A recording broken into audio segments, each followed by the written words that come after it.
I am back. If you haven't seen part 1 of this, I recommend going and checking that out. It basically gives a rundown of what this book is, what my goals are for it, and shows through everything that was already done in it. Basically, the goal of this book is to finish it by the end of the year. It has been running since 2016 and I am sick of seeing it just hanging around unfinished. So currently it is December 6th. Yes, I did take some days off to relax after the end of the last video. Been working a lot as well.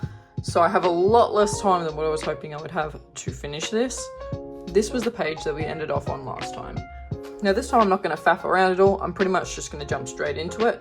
All that you need to know is that there are 26 days left in the year and I have 67 whole pages left to finish, which is quite a lot. So let's jump straight into it. So in this video, unlike the previous one, I don't actually have a particular topic I want to talk about, so I figured I'd just ramble on about what's going on the screen and my process of getting through this entire book. I know as well that it is coming out quite late into the year, like what we're at, like over a week into January at this point, but to be frank, editing and stuff just takes a while, especially because I'm new to it. Also in this video, unlike the previous one, there will be points where randomly I will show pages that you didn't see time-lapsed at all. That's just because I've done them at work or somewhere where I couldn't film, so instead I'm just showing you what I've done previous days that, yeah, I couldn't capture the time-lapses of. But yeah, anyways, in these pages you can see me focusing down and trying to really master a certain bit of the hands. Since I found I was really struggling with drawing fingers and stuff from different angles, I thought if I could figure out how they would look from different perspectives and in different poses, it would massively help how my hands looked overall. This time I was also really trying to force myself to keep drawing from my mind and only using partial references for some pages, just because I've felt that whenever I've done that, I have found massive improvements in a lot of the areas that I struggle with, or I've found the areas that I really need to improve on. I think over the course of my drawing lifetime, I've always been someone, especially when I was younger, who really relied on references. And while I think that references are necessary and you learn a lot from drawing off of them, I think it was kind of to my detriment with how reliant I was on them. I think it's really important, especially if you aim to sort of be a manga artist or a stylized artist of some sort, to experiment with your own style a lot and to regularly draw from your own imagination, which is what I'm having to do now. Better late than never, I guess. After doing all of this studying as well of hands, I definitely still have a long way to go, but I can also feel the improvement that I have made. Even in a recent sticker design that I drew, I felt that doing the hands was a lot easier and I didn't spend like ages and ages having to fix them. I just found that straight off the bat, they were actually pretty good. So I was really happy with that. Now in the next pages, you can see me experimenting with some watercolor a little bit with the sketches. I know that the paper's not made for watercolor, but honestly, drawing this many hands gets extremely boring, so you do need to switch up the materials in some cases. I also don't practice my watercolor stuff at all, so it was nice to actually finally whip them out again and actually use them.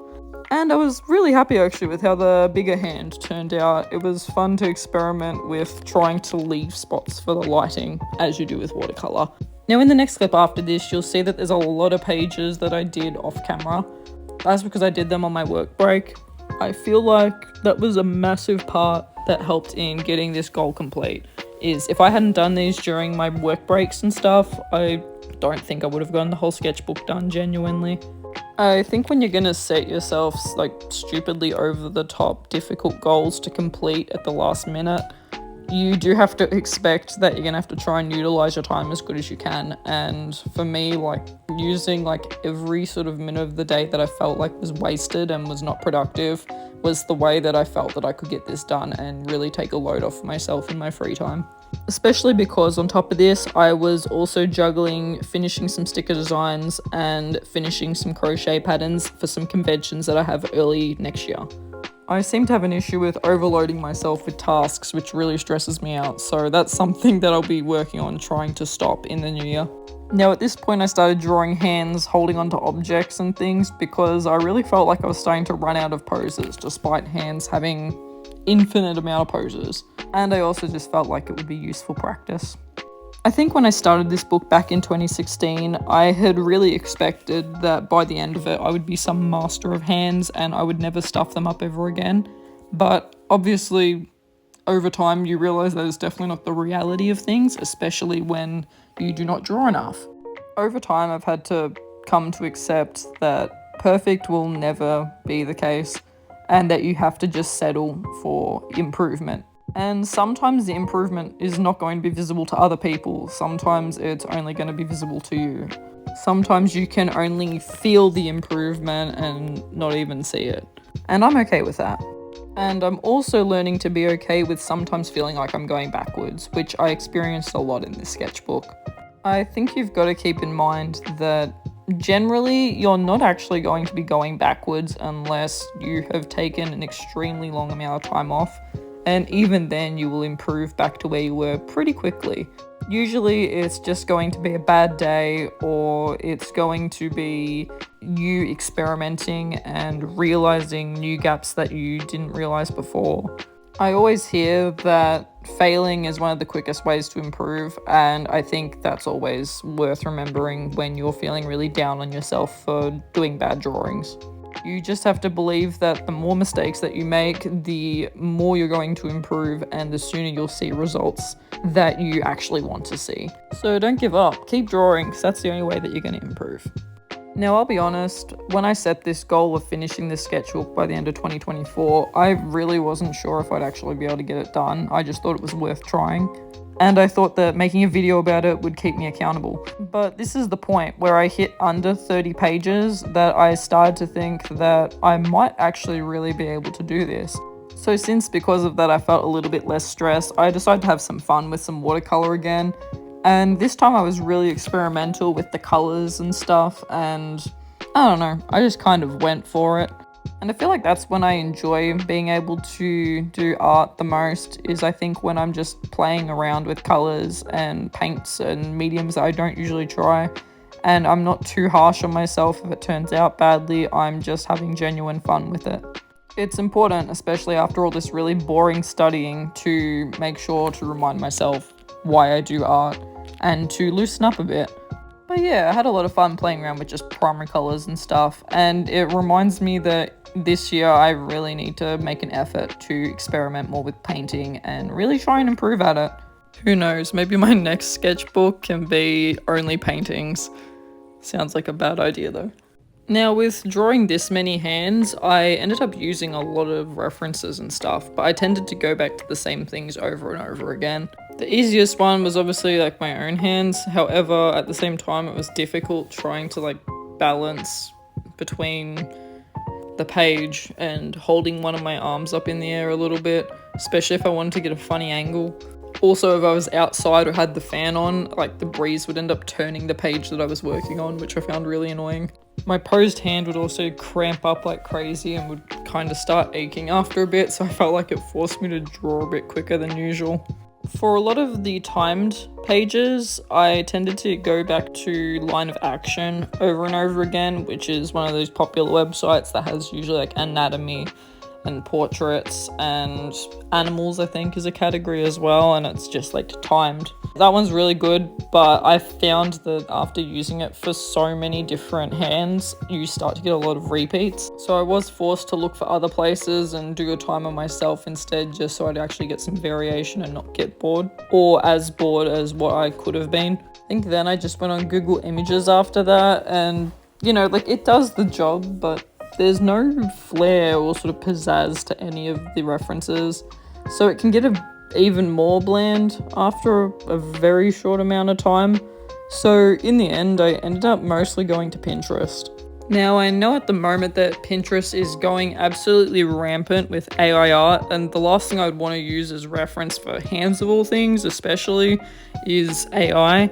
But luckily, at least in my experience, it seemed like it hadn't taken over that section of Pinterest for me, at least. So I didn't have very much trouble with finding really good references.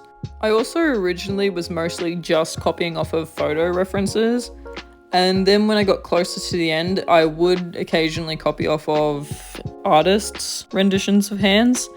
And I don't know, I think as long as you give credit and don't claim the work as fully your own, there's no issue with that, especially for practice. That's just personal. And I also think it's just a really good way to find ways that you can add a little bit of extra exaggeration to your anatomy and stuff.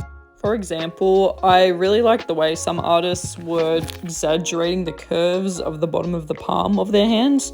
And I think that I will be trying to incorporate that into some of my artworks from now on in a way that suits my style. Originally, I also planned on sort of doing like muscle and skeletal anatomy studies of the hand.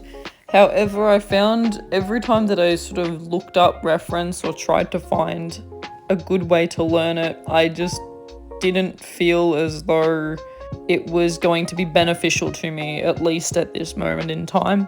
Maybe because of the way my brain works, I'm not sure, since I know that that works for a lot of people.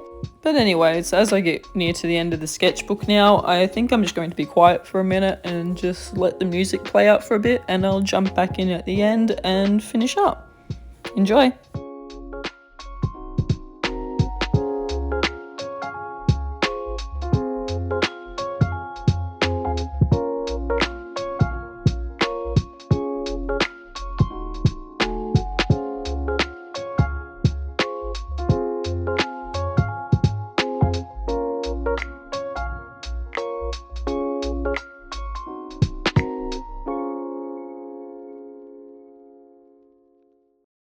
And with that, we are finally at the end of this sketchbook.